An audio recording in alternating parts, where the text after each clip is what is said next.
This podcast is a production of Unfiltered Studios. If you would like to know more about joining Unfiltered Studios, please visit our website at unfpod.com for more information.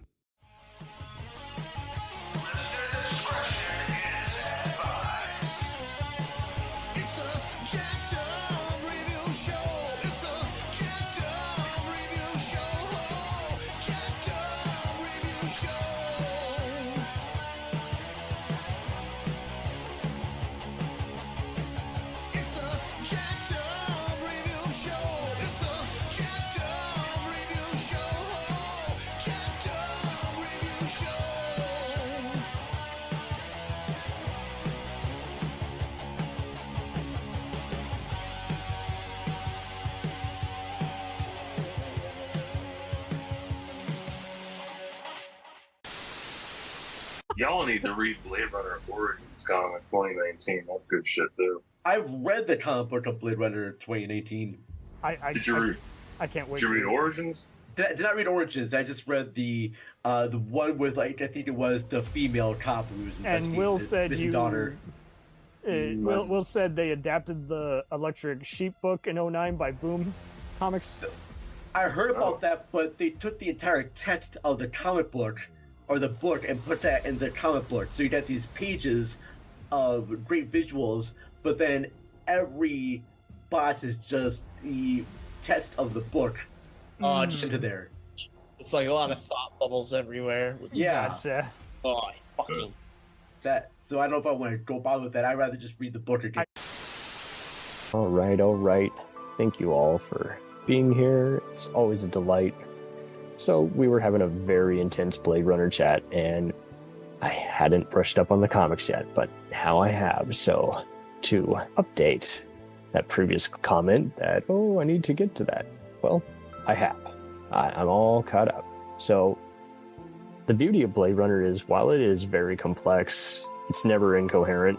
It's been living on, who would expect it? A Philip K. Dick adapted short story to become a cult hit movie, then, get a sequel and an anime and even a video game. So we've discussed all of those other stuff, so expect those separate episodes.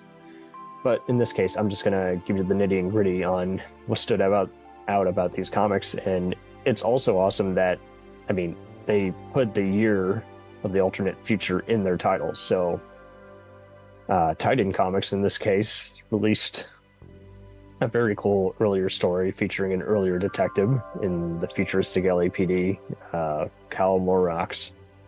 And this is published, again, by Titan Comics. It's set 10 years after the original movie and follows this investigator going after an unusual apparent suicide of a bioengineer that works at the shady Tyrell Corporation, which produces those replicants. And this is easily the best of the lot. The vibrant colors, the original character is able to hold his own, and of course nothing is what it spelled out to be. There's everything. There's a PTSD sufferer, in its detective.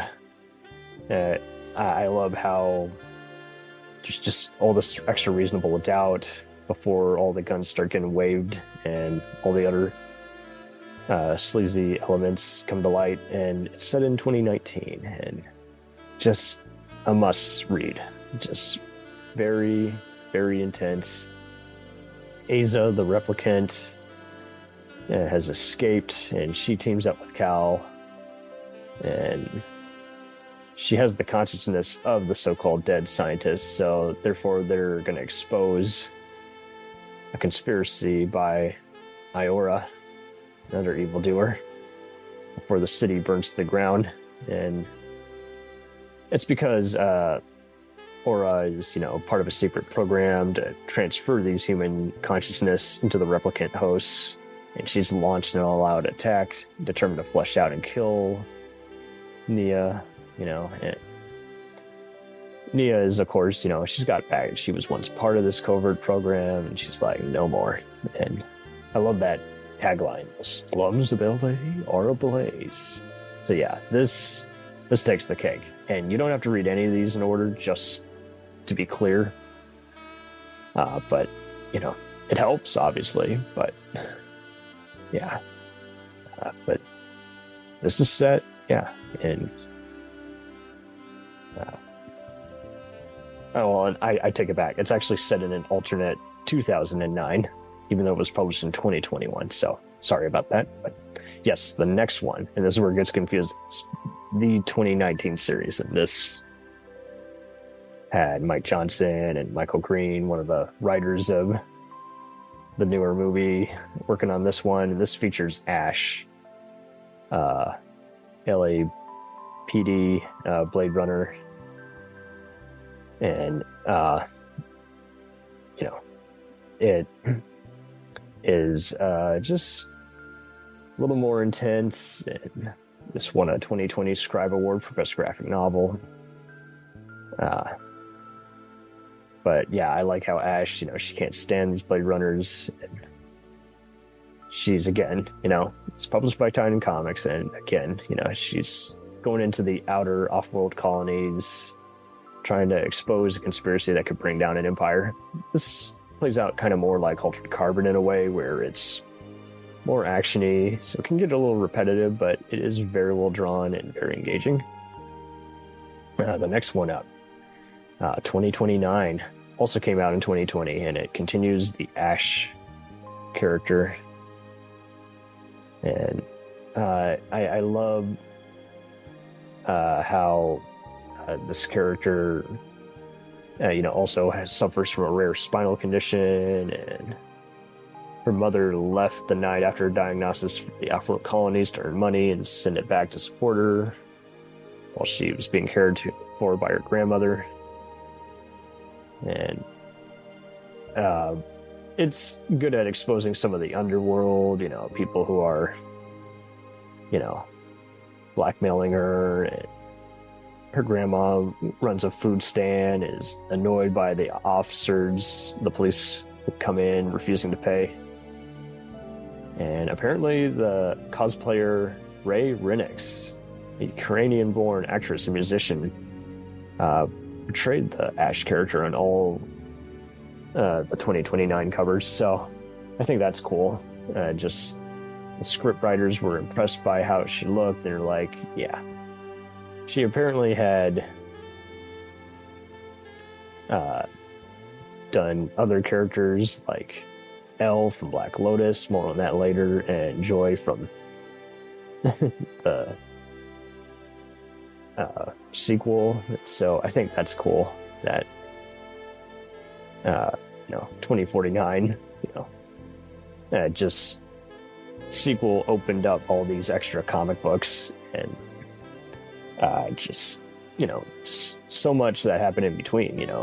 Prior to that, you just had a CD-ROM, video game to rely on. And I do, a lot of the animation here definitely looks like a lot of the Altered Carbon comics, and that's fine, same kind of premise and everything. But yeah, 2029 just picks up. It's about 12 issues, and she's investigating the construction of a seawall, which basically is gonna it's constructed to protect the city from rising sea levels due to climate change in the future. All while finding secrets by Dr. Tyrell, the original founder and mad scientist who is killed by the replicants in the original movie. And yeah, it's a little more intense and everything, but still intriguing. And then we got Black Lotus, Leaving LA. And again, this is just a prequel spin-off of the Adult Swim Black Lotus anime cartoon. That's set in 2032, and that, again, has Nia Wallace, the main gal. She's got a cool samurai sword. She's an heir to the Tyrell Empire, and going to create the Joy hologram and the replicant love that we're seeing in the 2049 movie. And yeah, this gets the job done. It's not necessary, but if you want a little more just exposition in between, watching the anime, check it out, especially if you like how this universe made use of the manga style. And Nancy Collins, the author of this, has Also done just Planet of the Apes books, just all kinds of other tie-in media, so good on her. And then we get to Blade Runner 2039, which, once again, the Ash character comes back, and that's the conclusion of this trilogy. This came out in 2022 and recently concluded in April of 2024. So that's where I was confused. I'm like, didn't they just finish this? I'm like, no, there were 3 volumes. Yeah. Love, Upgrade, and then Ash. Those are the names of the 3 covers. And again, they make great use of the neo-noir, and there's throwbacks to earlier characters. And,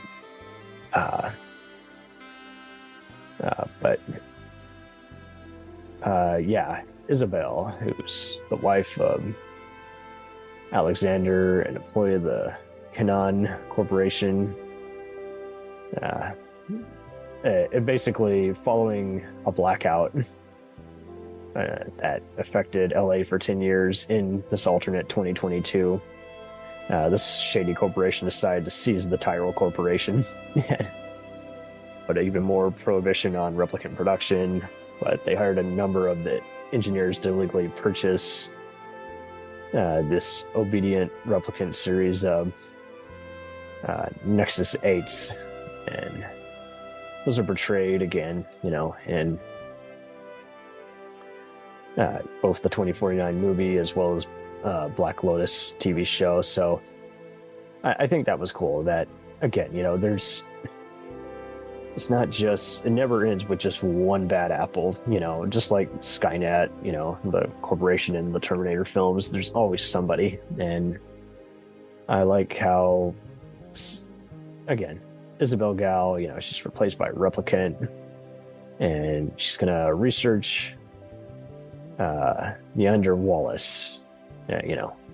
He's the scientist you see in 2049. He was all diabolical. Isabel's daughter, Cleo, she's going to help out Ash because she believes that Wallace is keeping her mother captive. And, this wasn't as needed or intriguing, but again, hats off to him. I couldn't do this. Love all the sketch art that they publish in between the different covers and everything. And again, easy to follow. Callbacks to, again, some of the characters in the 2009 comics. So, it's a pretty well fleshed out, expanded universe. It's not like with Star Wars where you're looking at it and you're like, that contradicted that thing and this thing. So recently the Tokyo Nexus comic has come out, and since it's going to be a while before Titan Comics releases the next 2 volumes, I'm going to put a hold on that. I'm going to cover that much later. That's going to get its own separate episode. But in the meantime, thank you for listening, and hope I entertained your eardrums. And give us a review on Apple and Spotify or wherever you check out this show, because then, the more feedback, the better we can program stuff to entertain you. Thank you, and good night.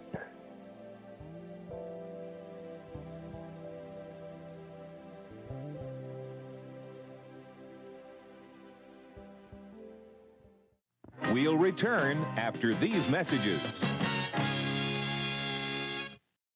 Hey, it's Brent Pope, the host of Breakfast with Brent Pope. You've seen me on some of your favorite TV shows saying things like, "Give it up, Jimmy. You got to sink this putt to win." On Breakfast with Brent Pope, I sit down with guests from the entertainment world, and we do it all over breakfast. Or should I say Brentfast?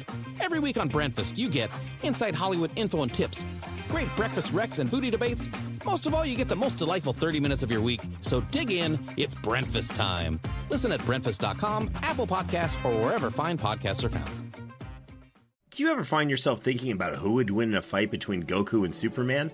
Hi, I'm James Gavsey, and on the Who Would Win show, me and my co-host Ray ignore anything important happening in the outside world and debate fictional battles between characters from comics, movies, and video games. We got a new show every week, and almost always am I the winner. Yeah, not true, Ray. In the past, we've discussed such matches as Captain America versus Darth Vader, Solid Snake versus the Iron Giant, classic matchups like RoboCop versus Terminator, and even the Muppets versus Sesame Street. That one was crazy. So if you're a fan of geek culture and love a spirited debate, check out the Who Would Win Show wherever you get your podcasts, or check us out at whowouldwinshow.com.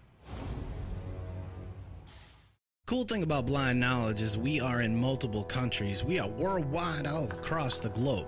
We are in the US, we are in the UK, we are in Canada, Germany, India, Japan. We're in Australia, y'all. BlindKnowledge.com. Now back to the feature presentation.